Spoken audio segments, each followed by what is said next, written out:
Good afternoon, everyone, and thank you for joining for this virtual media briefing. We will be addressed by the Minister of Home Affairs, Information and Public Affairs, the Honorable Wilfred Abrams, who will give an update on the National Cleanup Campaign. Minister of Health and Wellness, Lieutenant Colonel the Honorable Jeffrey Bostic, on the current COVID-19 situation.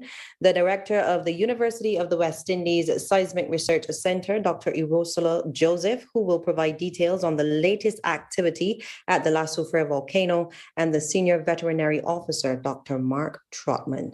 We will go first to Minister Abrams.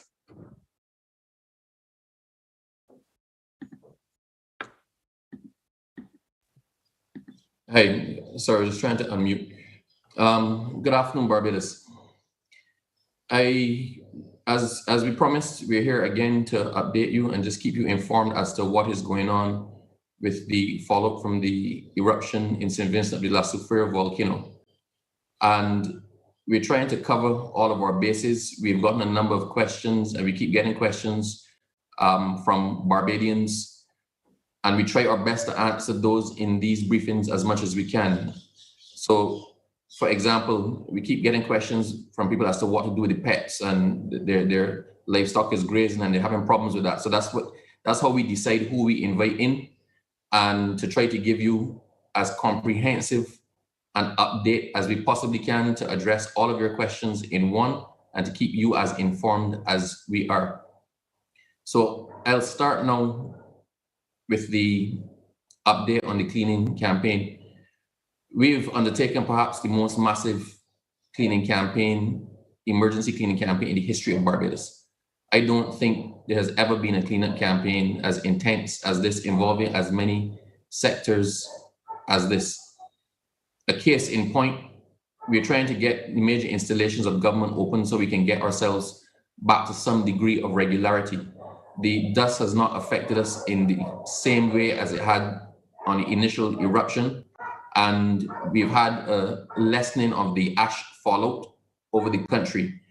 We're trying our best to get the country clean and safe so people can return to work and some degree of normalcy, because as people keep pointing out, we were on lockdown for a while, and as we came out of lockdown, this happened and we effectively went into another lockdown again. So we're cleaning, government is cleaning all those major installations, just as the private sector and commerce in Barbados are cleaning those so that we can get the country back up and going. One of the most critical installations that we are trying to get back on track is the airport. And that's for a number of reasons. Persons have been commenting that we're trying to get the airport open to receive tourists. It's not as simple as that. Having our airports and seaports closed effectively cuts Barbados off from the rest of the world. We cannot receive any supplies of any kind. We can't get vaccines in, we can't get tests in, we can't get basic supplies in with the airport and the seaport closed. Colonel Bostic may tell you this, but even our customary sending of our samples to CARFA in order to test the samples outside of Barbados for certain variants, we've been unable to do because the RSS plane has been grounded with the closure of the airport and the closure of our airspace. So it is not as simple as people think initially, and it's critical for us as a country to have our airspace open. If there's a major emergency and somebody had to be airlifted out, we can't get them out with the airport closed. So having the airport reopen is one of the priority targets for the government, and to get that done in the shortest possible time. Minister Cummings will join you a little bit later to advise as to what is going on with the airport, as she is in a briefing meeting at the moment, checking off the boxes to make sure that all that was supposed to be done has been done, because an airport is not a highway. We can take a risk and drive on a highway, but our airport has to meet certain standards. The runway has to meet certain standards in order for planes to take off and land on it. So that is going on now, and we hope before the end of this press conference that Minister Cummings will be able to update us with what all Bajans want to know as in the timing of the opening of the airport. I just want to address something. It's almost frustrating sometimes, as we are doing everything that we can, and Barbados is trying its best to get back on track, and we have to deal with the social media jollies. There's been some videos circulating on social media showing a number of trucks on the airport runway, and people suggesting that instead of cleaning up, persons were drag racing on the runway and wasting time and wasting money. Nothing can be further from the truth.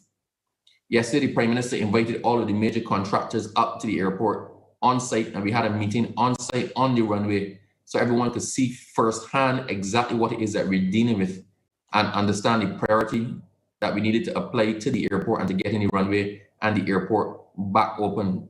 The Prime Minister addressed the major contractors in Barbados and indicated that this is a unified effort, that they should go away and come up with an agreed plan as to how to deal with the cleaning of the runway in the shortest possible time.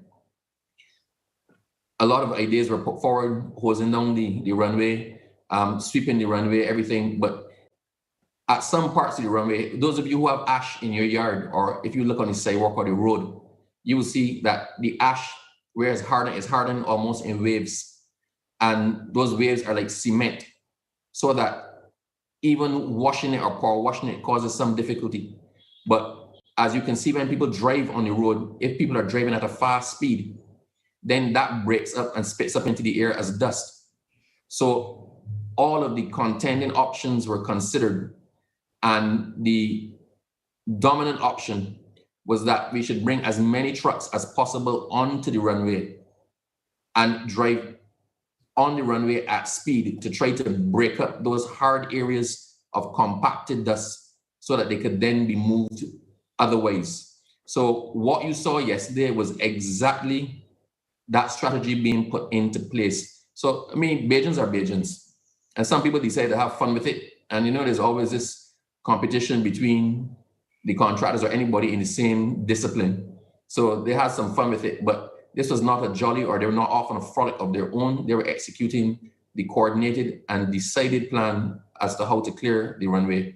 The contractors were on site all of last night and into this morning and all day. So since the press conference yesterday, you had plenty people, equipment, all the resources that were available were deployed to the airport to get the airport open, and that is continuing, and that is the meeting that Minister Cummings is at now to see exactly where we are with that. The other issue that arose, persons were complaining that we were using water when people in Barbados had no water.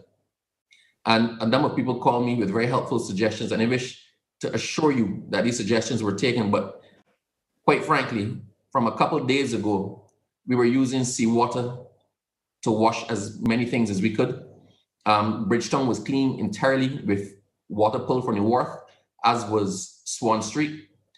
A large section of the airport was cleaned with seawater as well.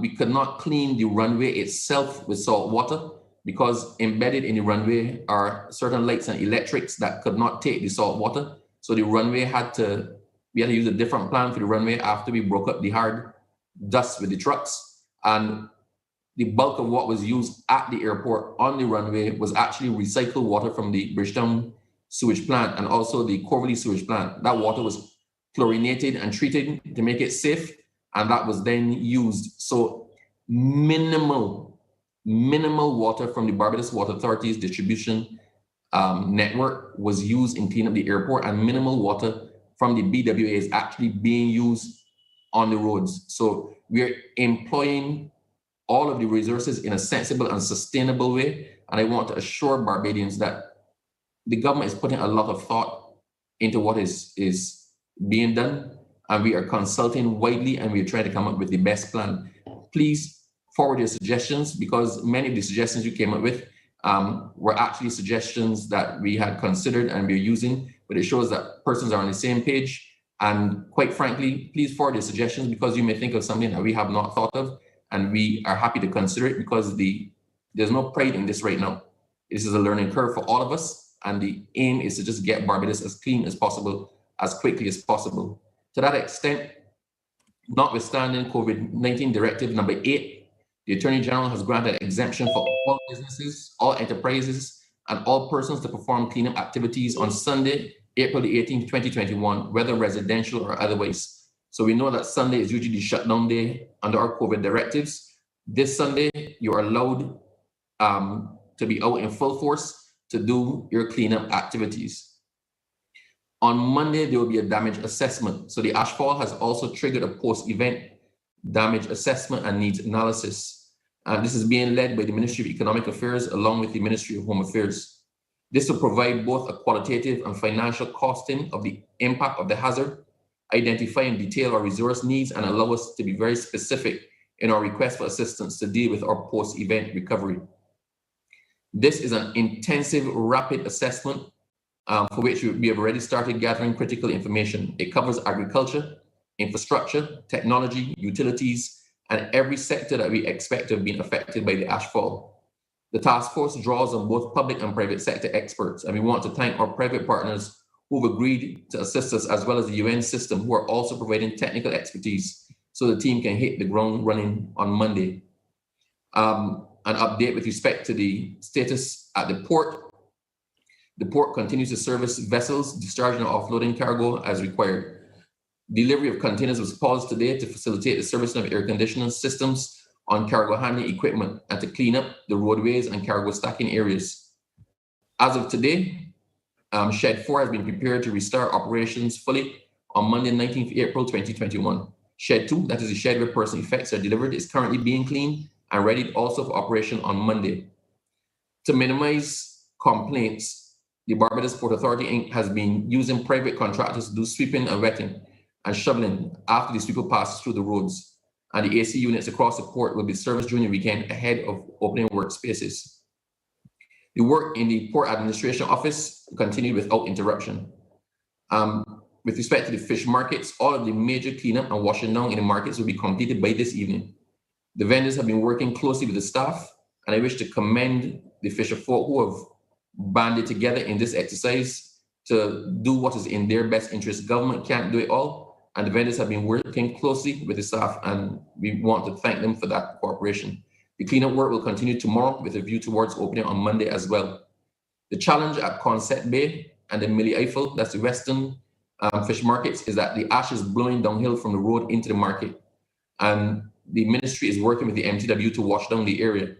The Paynes Bay market will be closed until further notice due to the need to clean up, which is complicated by the ongoing roadworks along Highway 1. I wouldn't normally do this, but I was asked by a community group, and I want to do it for a reason. The government cannot do it all on its own. Residents have to help not just the government, but also help themselves. The longer the ash we take to clean the ash up off the roads and out of our yards, is the longer we have to suffer with what we've been going through for the last week. So I'm asking Barbadians to take the opportunity over the weekend while the government is also cleaning all of its installations over the weekend to clean up your homes and your areas, because once we get the ash removed, then it stops blowing and affecting both you and somebody else. To this end, the residents of West Terrace are having a community cleanup tomorrow, Saturday, April the 17th, to remove the ash from the roads. This gives the homeowners the opportunity to clean around their premises and to bring it to the road. Teams will come through and shovel up the streets with a bobcat to dispose of the ash. Residents are asked to start from 7 a.m. There'll be a small fee of $5 to assist in paying for the equipment to move the ash from the neighborhood. So, and those requiring assistance to clean around their house can arrange with members of the team to clean it as well. Each street will be alerted when the team is coming down their avenue, and the residents are inviting everyone to come out and join the cleanup. And they emphasize that we're working as a community to help ourselves and our nations. As I said, I would not normally deal with something like this in a press briefing, but let us use West Terrace as the example. And communities, if you band together, we can get it done a lot more quickly and a lot more effectively. While we are suffering through this, I just ask us please to bear in mind our brothers and sisters in St. Vincent. Let us not keep them far from our prayers. We are trying to get back to some degree of normalcy, but it will be a lot longer for them, and the consequences for them are a lot more dire. So I ask you please to bear them up in your prayers as we try to get our lives back together, understanding it will take a lot longer for them to do the same. Thank you, Lisa. Thank you, Minister Abrams. We go now to Minister Bostick. Thank you very much, Elisa. Good afternoon, everyone. Before I get to my COVID report, I am happy to say to you that all of our polyclinics and medical facilities were open for business today, thanks to the cleanup that was done yesterday. And most places were able to open on time. We had a few hiccups, dust related, but the staff persevered, and I would like to really salute all categories of staff at our institutions for coming out to work and for trying desperately to ensure the continuation of the delivery of medical services in this country. So I salute you today. The place that was most affected today, however, was the Lady Mead Reference Unit, which is due for an industrial clean tomorrow. And as a result of that, we were only able to offer emergency services today.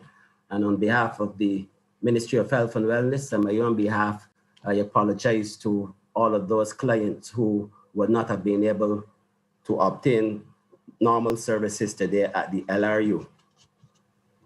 Now to COVID. Overnight at the Best Dos Santos laboratory, 576 tests were done, yielding 12 new positives, 4 males and 8 females, so that the positivity rate today was less than 3%.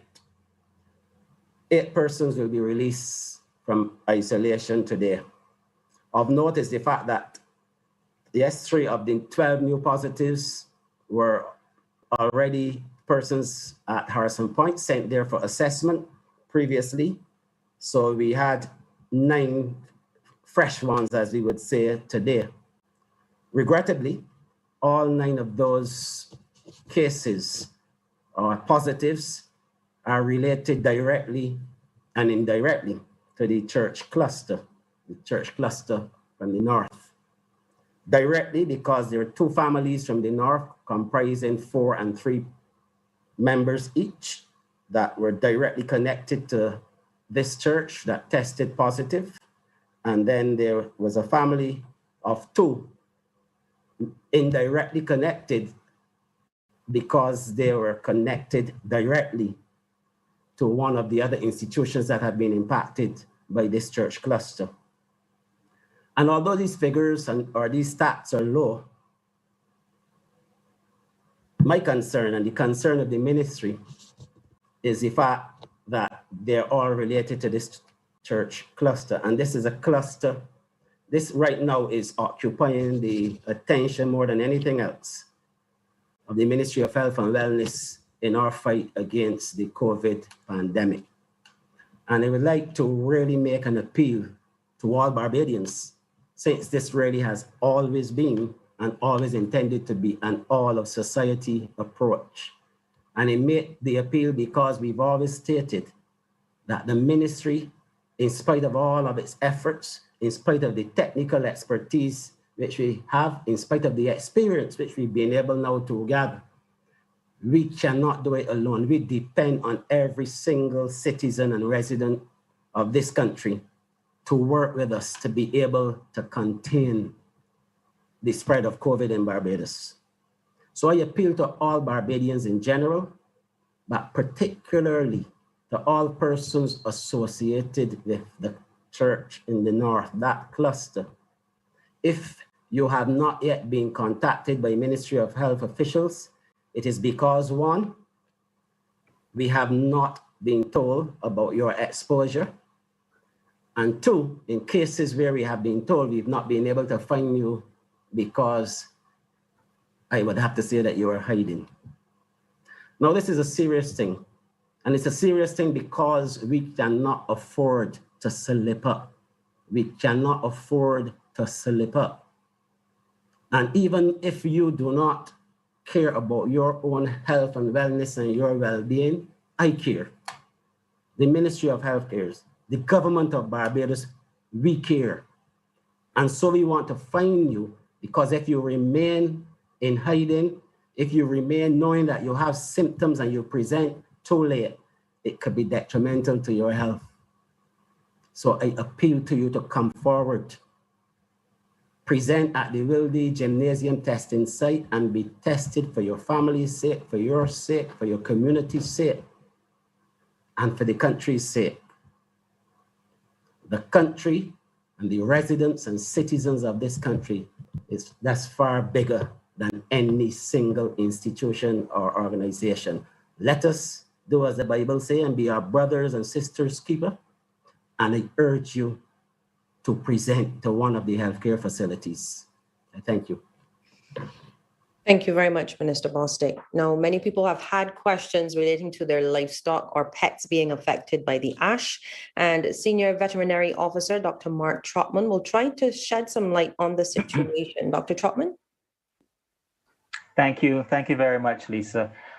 First, let me say that the Ministry of Agriculture has been working very hard with the farmers and the agricultural societies to try and see how best we can work together to address the challenges that we're now faced with. And there are quite a few challenges. As I've said in previous press briefings or press sessions, the ash is potentially toxic. Not only toxic, but it can cause other problems as well too. The ash is causing, and we are seeing examples of this happening as reported by veterinary surgeons across the island already. What we're seeing happening is that a lot of animals, several animals are coming down with respiratory problems, coughing, sneezing, ocular and nasal discharges. These are the acute signs of inhalation of the ash, and this is already manifesting itself across the island. And so that is something that pet owners, let's talk about pet owners first of all, need to be very cognizant of that. Try to keep your pets either indoors or in some sort of sheltered structure, especially during ashfall periods. We have a bit of a respite right now, but that's no guarantee it won't continue. The other problem that pets are going to be facing is contaminated feed bowls, contaminated water bowls, picking up toys that have been contaminated by the ash and ingesting the ash. That in itself then causes secondary problems, chronic problems such as digestive problems, vomiting, constipation, diarrhea. These are things that may not necessarily manifest themselves instantly, but you will start to see those happening a week later or so going forward. So, the best advice that I can give pet owners is to keep their animals away from any ash plumes or ash fall. Be very attentive to what they put in their mouths. Be very attentive. There's a report of dog having from one veterinarian of eating ash. The ash, when it gets wet, becomes like a piece of cement in the stomach. So blockages are going to be fairly apparent fairly soon. So that's it with the pets. Protect the pets, protect their feed supply, protect their water supplies, keep them out of the ash fall and the ash plumes. Grazing animals are the most susceptible to problems with ash fall and both the falling ash and the ash on the pastures, especially sheep. Sheep are what we call close grazers. They graze the grass very close to the ground, and they commonly take up soil when they're eating. So ash even if the ash is not on the blades of grass, they're on the soil, and the sheep will pick up the ash from the soil when they're grazing. And so we already have reports of sheep getting sick as we speak. Most of these are respiratory right now, but we will probably start to see more chronic problems with digestive problems with the sheep as time goes on. There are still sheep out there. There's still cattle out there in the pastures. I understand that some farmers may not necessarily have a choice, but wherever possible, sheep really should be taken out of pastures in sheltered areas, or at least paid very close attention to. If the animals' faces are covered in ash, they should be washed to protect their eyes and their ears and their noses from contamination. This is very, very important. There are even further long-term effects we're going to be getting from the sheep and cattle as well too, because the ash is so abrasive and they're taking in the ash. And this is reports I've been getting from veterinarians from countries that have experienced volcanic ash problems, and that is that the teeth of the ruminants start to wear down, and they actually start to grind right down and break because of the abrasive nature of the ash, and then they become inappetent. They can't eat. They lose their appetites, and they die of starvation. So there are all kinds of long-term, acute, medium-term, and long-term challenges that this ashfall presents, and farmers really need to be aware of this. And while you might think you're getting away with it because the animal doesn't die instantly, there are further problems going down the road that will probably manifest itself later on. Try to avoid allowing your animals to graze on contaminated pastures. That's the best advice I can give you. Make sure that the feed is protected when they're eating. Make sure the water is protected when they're eating. We are trying to find sources of fresh, clean fodder to make available. We are looking to, I know that the Barbados Agricultural Society is working assiduously among its members to see what is in stock, what is in storage, to see some way to be able to share so that those who don't have may be able to get some. We're looking at trying to import some sort of fodder substitute to feed the animals. This is all actively what we're working on now.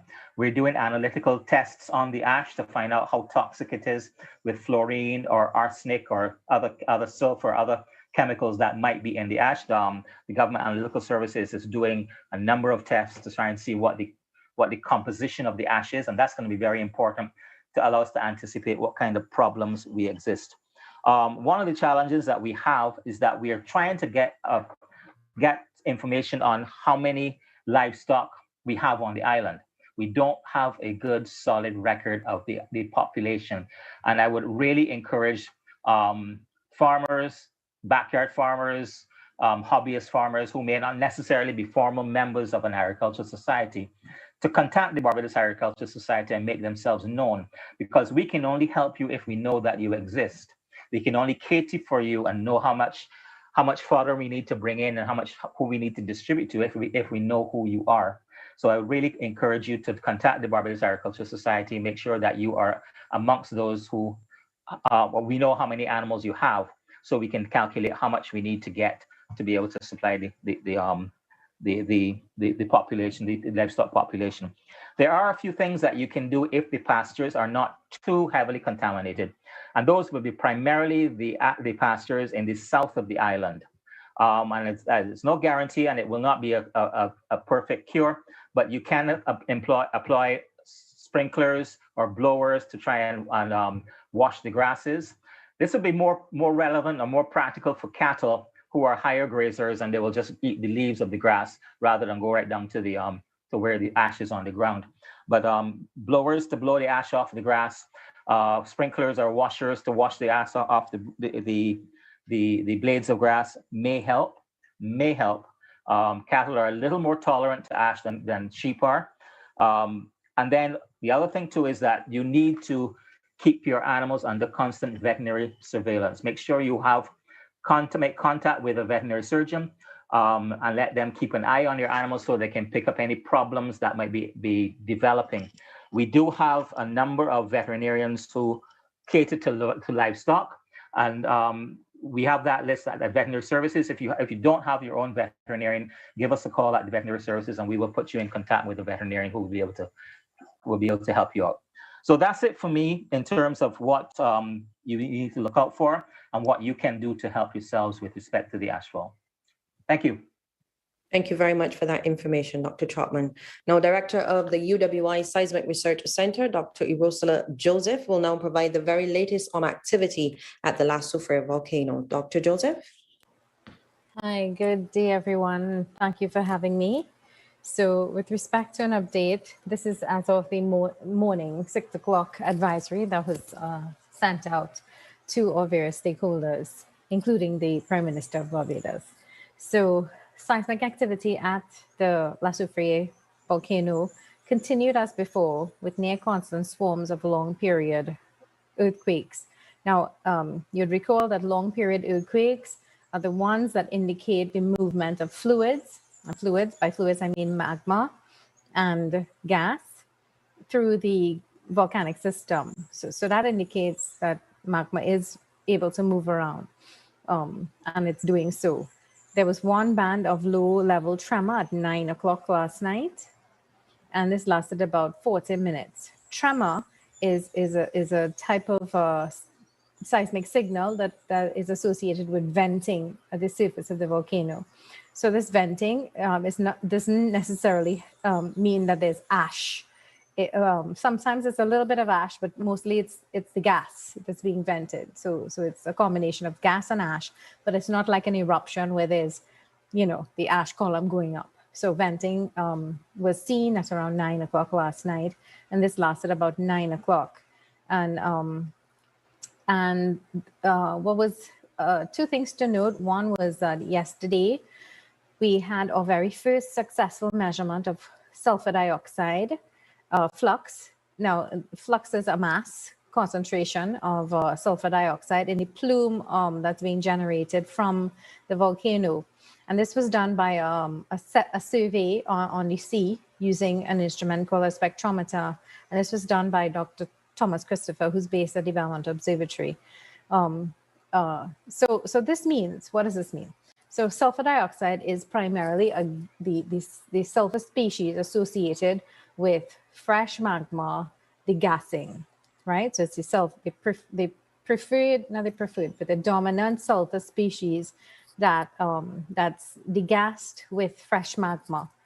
This is opposed to hydrogen sulfide, that's the H2S, that's usually associated with hydrothermal systems. So hot springs and fumaroles that you normally see, such as in Sulphur Springs in St. Lucia, right? So us being able to detect and measure this SO2 flux in a plume means that we are now able to have a ground-based timeline of the SO2 flux. And this is just an additional tool in our little arsenal to monitor the changes in activity at the volcano.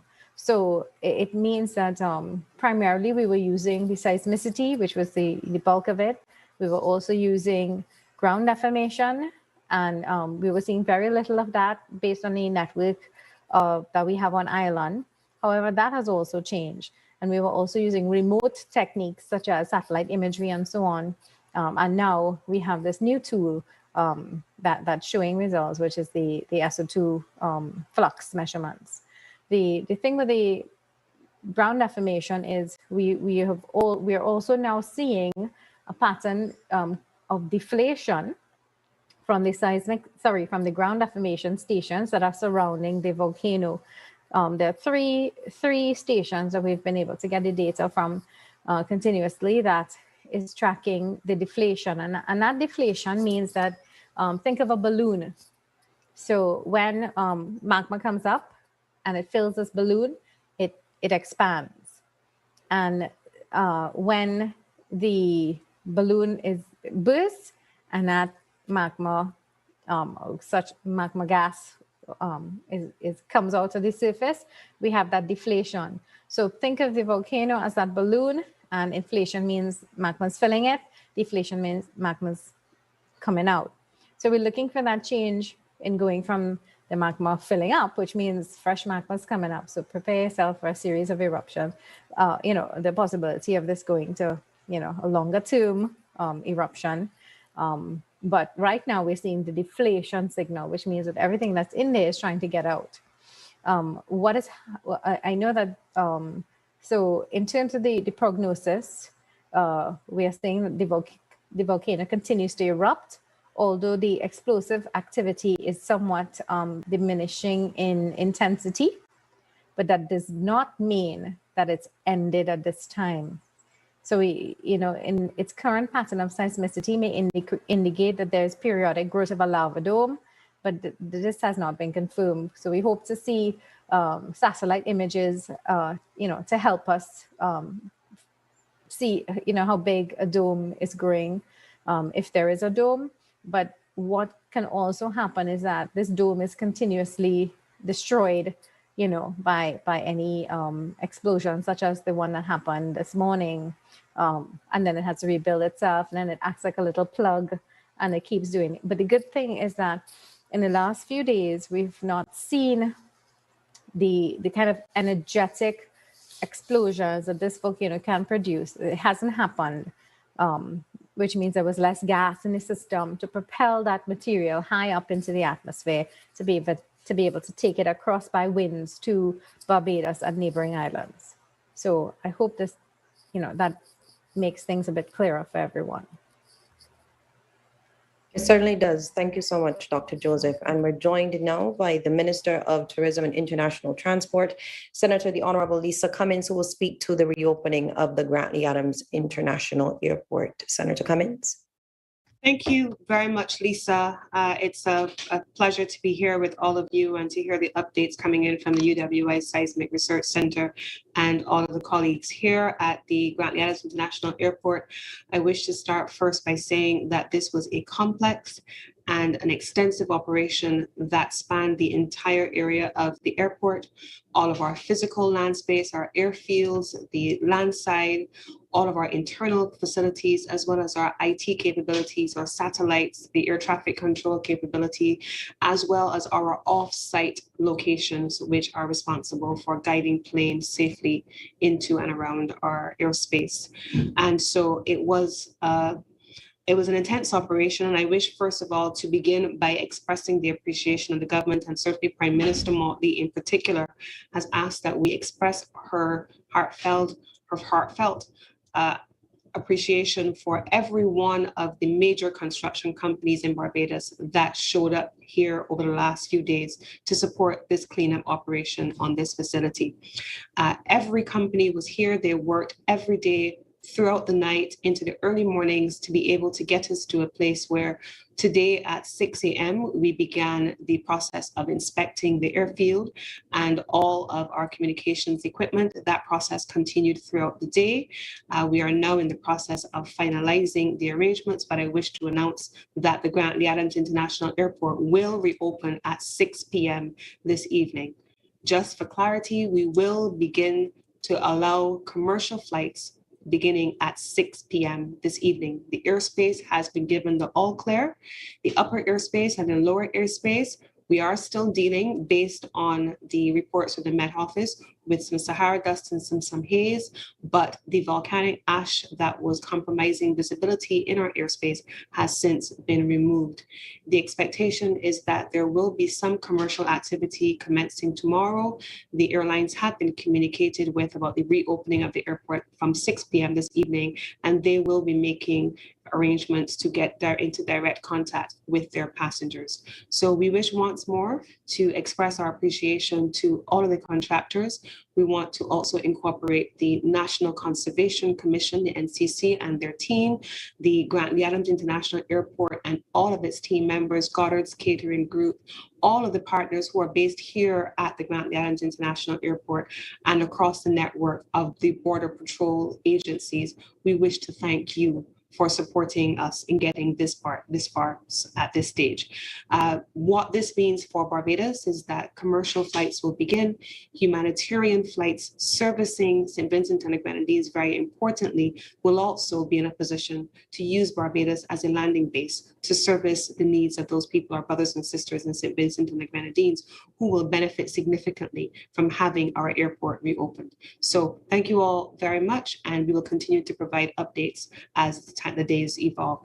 I think perhaps one thing I should say before I go is that the airport's management is now going to be working along with all of the agencies I mentioned, of course, including the Ministry of Agriculture, Barbados Water Authority, and others, to ensure that going forward over the coming weeks, there is a continuous maintenance plan, because what has started here over the past few days is by no way, shape, or form fully completed. There's still much more to do. The dust continues to blow as the ash has settled all around the perimeter of the airport as well.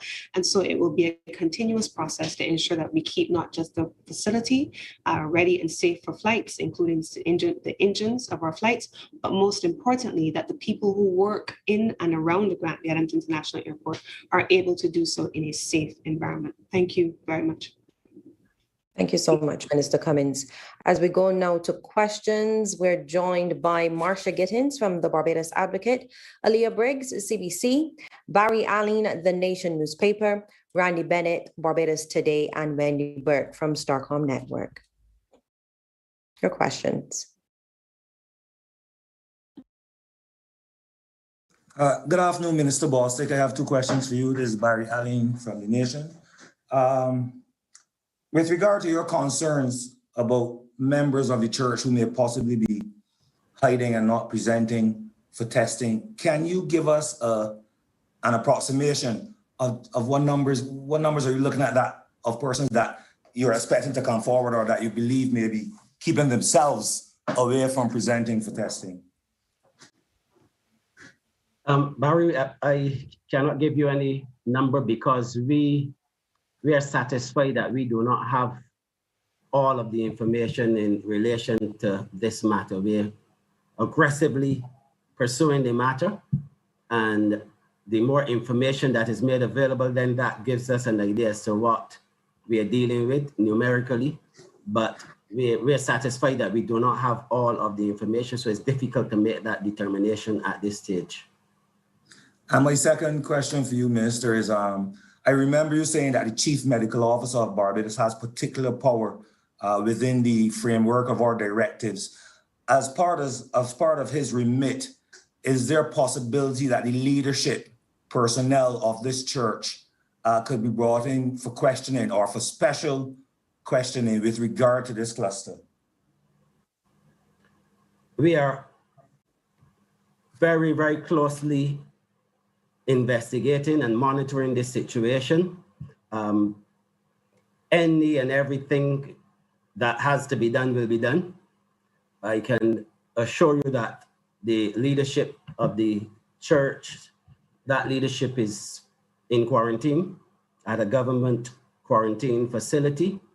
And as investigations by the public health teams continues, then we will be in a better position to see exactly what we're dealing with, but nothing at this stage is rolled out.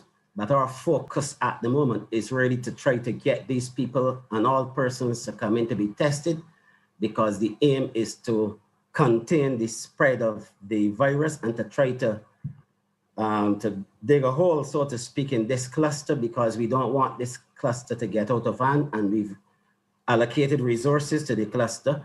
We've allocated a senior medical officer of health to be in charge of managing this entire process with all of the various institutions, with daily reports being submitted so that we can keep on top of this one. And I give you the assurance that we will do so. Aaliyah Briggs, CBC. Minister Bostic, could you provide an update on the national vaccination program? Are we still on track to commence administrating the second doses tomorrow? And would you be able to say how many persons have been vaccinated since we received the recent shipment from COVAX? I must confess that I have not really been following this aspect of things very, very closely, because I was focused on dealing with the impact of the dust and the ash on the healthcare facilities and trying to get those facilities open so that we could continue offering the service that we have to offer. So between that, to be honest with you, and this cluster, which has really been occupying my mind, this cluster as well, I cannot give you those figures. I'm not in a position to do so at this point in time, but I can get them for you. And what about the vaccination program? Are we set to commence administrating the second doses tomorrow? I know that things are being put in place for that, but as I have said on earlier press conferences, that although this obviously is connected to the Ministry of Health and Wellness, those plans are being coordinated by a special grouping, that is Dr. Ferdinand and Major Clark, who are the ones who are mapping out that process.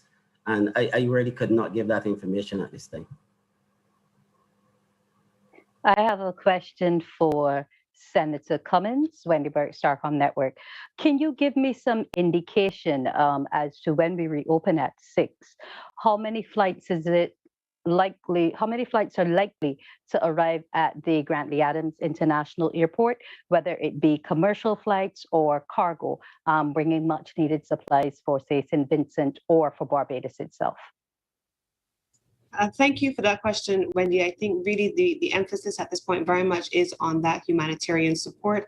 the regional security system continues. Obviously, it's based here in Barbados and by the airport, and we are hoping will be flying as early as tonight as well. So we are going to be working closely with them. I know that the airport team has been in constant contact with the regional security systems team, and there will be some further update in due course, but they will very much be the anchor of the humanitarian support. Now, in terms of commercial flights, we have just issued earlier this evening the notice to the various airlines, and so they will be communicating with us about what their flight schedules are expected to be over the coming days. We have the expectation that tomorrow we will have around maybe 5 to 6 flights coming through potentially, because as you would have imagined, over the course of 7 days or so with the airport having been closed, there are a number of people who are either here or who are abroad who have wanted to come home or to go back home. The numbers here are quite small, as you know, because we don't have that many tourist visitors on island, but we do have a number of Barbadians, for example, who have been here who need to get back out, and vice versa. In the reverse, we have a number of Barbadians who would have traveled abroad and have been eagerly awaiting the reopening of the Adams International Airport. And so I'm sure that they will be making contact with their airlines, giving an indication that they would wish to be made put on one of the first available flights heading into Grantley Adams, and then that would trigger the schedule being finalized for us. So we expect that within the first couple of days that we will be quite busy with both commercial flights and, of course, the ongoing humanitarian flights to service the needs of those brothers and sisters in St. Vincent and the Grenadines. Okay, can you just explain to me then how it was that BA Flight 255 en route from Heathrow this morning had to divert to Antigua? Was there some lapse in communication that they were thinking that we reopened this morning without first checking? How did that manage to come about? Well, as you would know, there's a significant time difference between Barbados and the UK. The original NOTAM that went out for the reopening of the airport was for 2 p.m. this afternoon, and BA normally would have arrived at 2:33. So they were expecting, hopefully, that the airport would have reopened at the time projected originally, but not confirmed. And so by 2 p.m., we were still not in a position at midday. I'm sorry, it was not 2 o'clock, it was at midday.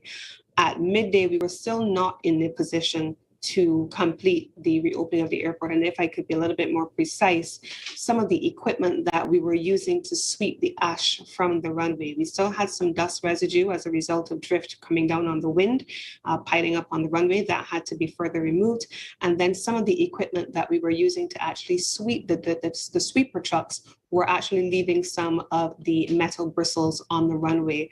And so that required a further intervention that we took this afternoon to extend the closure from midday through 6 p.m. to take that residual ash and dust off the runway, as well as to remove the bristles. And again, this was an occasion where our partners did not hesitate to support us. They sent additional equipment, specialist equipment, to ensure that we could clean the additional residue and debris off the runway. So the flight that has been diverted to Antigua, we expect that there was an earlier flight at the beginning of the ashfall when the first eruption took place.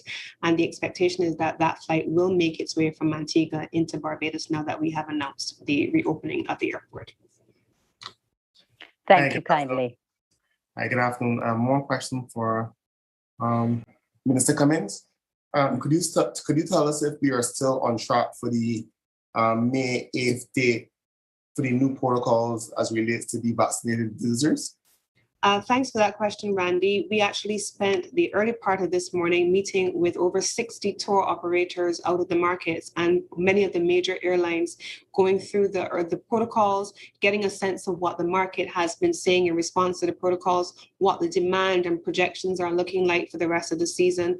And we continue to receive feedback, and we expect that between now and the 8th of July, we will very much be in a position in collaboration with our partners, both here in Barbados in the industry and our tour operators and airline partners abroad in the markets, that we will very much be in a position to reopen Barbados for traffic for vaccinated passengers.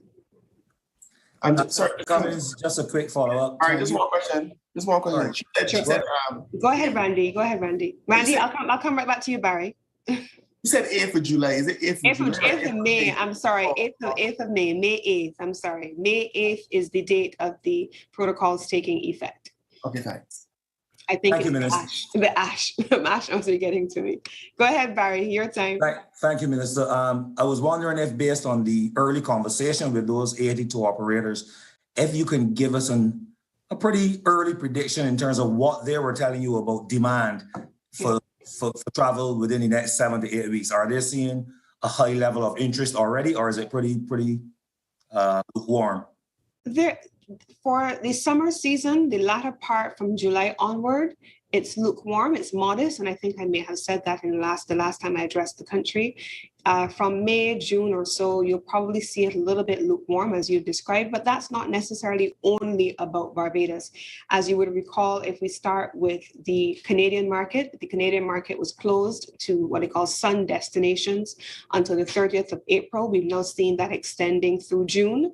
And so the Canadian market, they continue to travel not through direct routes anymore on Air Canada or WestJet, but you may find persons traveling to the US and then coming on, which makes it a longer journey and potentially at sometimes perhaps even more expensive. So the Canadian market has its own challenges. If you're talking then about the UK market, the expectation is that they will be making an announcement on the 17th of May. And then there is the expectation that there will be very specific restrictions and new protocols introduced in the UK as well for persons returning to the UK after travel abroad. So there are a combination of factors, both in the source markets, based on their own domestic regulations set in place by their governments and their regulators, and then of course the protocols here in Barbados and how those two things will twin. So the period between May and June may be a little bit challenging because of those, particularly we're talking about the Canadian and the UK market. But for the US market, as they continue with an aggressive vaccination program, as they continue to see reductions where appropriate, where we're seeing that happening in the number of cases, you will continue to see strong demand. But then this is very much that case where we've always been talking about a push into new markets and putting strong emphasis on non-traditional partners and of course on intra-regional travel as we build closer relationships right here in the region in our tourism industry. So the latter part of the year, Q4, early part of 2022 is looking extremely strong. Demand is very strong, but there is that latent uncertainty remaining around the May-June period for the reasons that I have just outlined. But then you see a moderate picking up in July, August through September. And a quick follow-up question, Minister. Are we any closer to yet developing an IT framework or electronic framework that would make it a little easier for vaccinated persons from our markets to actually have a code reader or a code reading capability to show or prove the veracity of their vaccination when they do come in, let's say, June, July, August? So Barry, I think you were listening into our meetings earlier today. The Cabinet COVID Subcommittee chaired by Senator Walcott, Minister of Foreign Affairs and Foreign Trade, and our colleague ministers took a presentation actually arranged by our ministry from IATA. And so they are working with us along with Virgin Atlantic, and we're hoping to be in a position to pilot with Virgin Atlantic the travel pass, which is built on pretty much the same principles that you just outlined: the verification of passenger identity, the provision of passenger test results that are in compliance with the national protocols that are required for entry into the country, the provision of certified vaccination results, and we define vaccinated travelers as those persons who have received both jabs of a 2-jab dose or 1 jab of a 1-jab dose and 14 days hence before they travel. All of those things we are hoping to be able to incorporate in the IATA Travel Pass, which uses their existing thematic system where we already upload our travel protocols and then shifts the burden of proof onto the check-in process prior to arrival in Barbados, and then the verification system here in Barbados, making the arrivals process even smoother. So we should be in a position to announce once a final decision has been taken on when we can commence that. So you should really stop listening in our meetings. But thanks for the question. Sorry for listening in. Minister Cummins, in light of all that is going on, the Grantley Adams was looking move toward a public-private sector partnership, and it had been put on hold when the whole COVID started, and you said the process would resume looking for new partners, given some who were there before may have lost interest. Can you now give us an update as to how that is going, if it is going, or if it's on hold temporarily? So Wendy, just a slight correction. There has been absolutely no loss of interest, and there have been no partners who have backed out of the process for the PPP at the Grantley Adams International Airport. In fact, it has been quite the opposite. I can't tell you how many people have been contacting us to say, what is the status? Are we still going forward? Because there is expectation that there was COVID and that traffic in the airport, traffic in the airports all around the world had been reduced. I think this morning in the presentation from IATA that I was just talking about to Barry, we heard that Heathrow International, leading airport in the world, has seen about 15 to 20% of its normal traffic. And so you would have possibly the expectation that there would be a loss of interest, but absolutely not. Barbados remains a marquee destination. And I think it's important for us to always remember to be proud of what we have and what is a part of us and how people see us. And so there were 13 bidders originally as at October last year. Every last one of them remained interested and engaged. We didn't necessarily pause the transaction. What we started to do was to make sure that we restructured the transaction given the revisions that needed to be made to our forecasting modeling. And so what we have done since then in collaboration with the IFC is we have looked at what the restructured agreement could look like. We've made a number of changes that need to be finalized, and we're hoping that within another couple of days or so, once we've gotten past where we are now, the truth of the matter is, Wendy, COVID itself, the various lockdowns followed by Volcano really got in the way of our ability to focus our attention in full on finalizing the mechanics of that. But now we've actually gotten the airport open, we're going to give it full steam ahead and full attention so that we can get this very important transaction finalized. And we of course give the commitment that it will be done transparently and that there will be a sharing of full information with the public of Barbados via you, the media. I have a question. Sorry, Marcia Guinness, Barbados Advocate. A question for Minister Bostic. Now that there has been a pause in the ash fall, will there be any air quality studies to be done for the country, or if there's have started? Can you give us an update on what has been found? Right. The answer is yes, but the department that is responsible for this is actually the Environmental Protection Department, which falls under the Ministry of the Environment and National Beautification. Of course, we do collaborate, but they have been doing some work, and I'm sure that they will be in a position shortly to say exactly what is happening in that regard.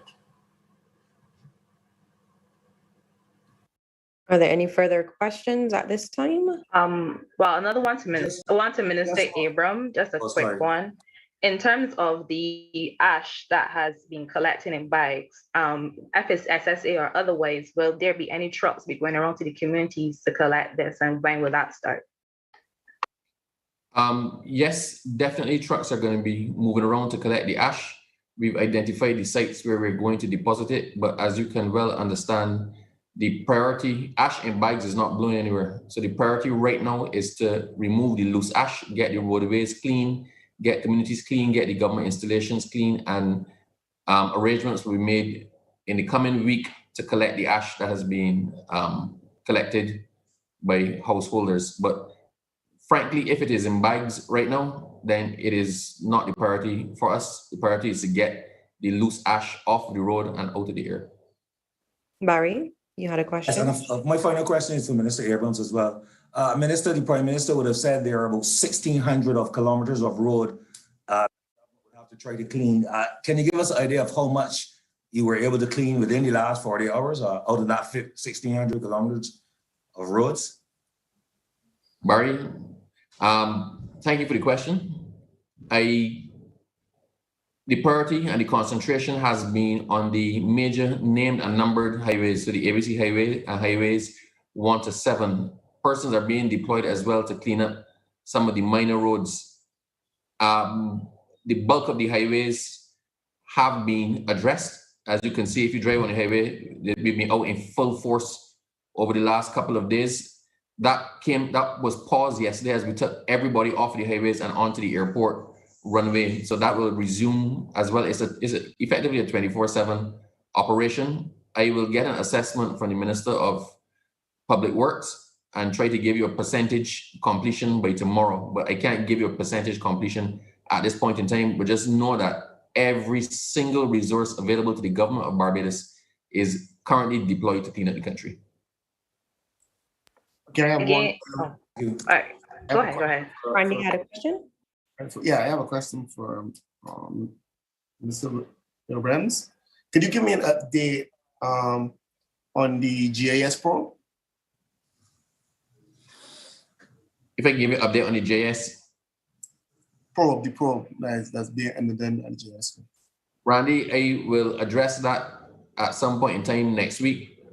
I would prefer if we keep this one focused. We operate some time constraints now, with persons having to get back to doing things, in particular Minister Cummins and myself. I undertake to update you fully in respect of what is going on with GIS. I would like the opportunity as well to just speak with the new chairperson, speak with the board to see exactly where they are. And if anything, just have a meeting with the press and the board itself and let you address your questions directly to them. We have nothing to hide. I'm happy to answer your questions, but I can't do it right now in this press conference. Wendy, I believe you had a question? Yes, this one is for Mr. Abrams as well. It was mentioned that while Minister Duguid is in charge of the exercise dealing with the government buildings and the cleaning, can you give any indication as to if any of the key agencies are going to be offline during these cleaning exercises? Say, for example, BRA, Licensing Authority, what have you, because there would have been some downtime. We would have seen some complaints online, a couple calls about it. Can you indicate to me now if any critical services are going to be offline for the cleanings? I can't at this point in time.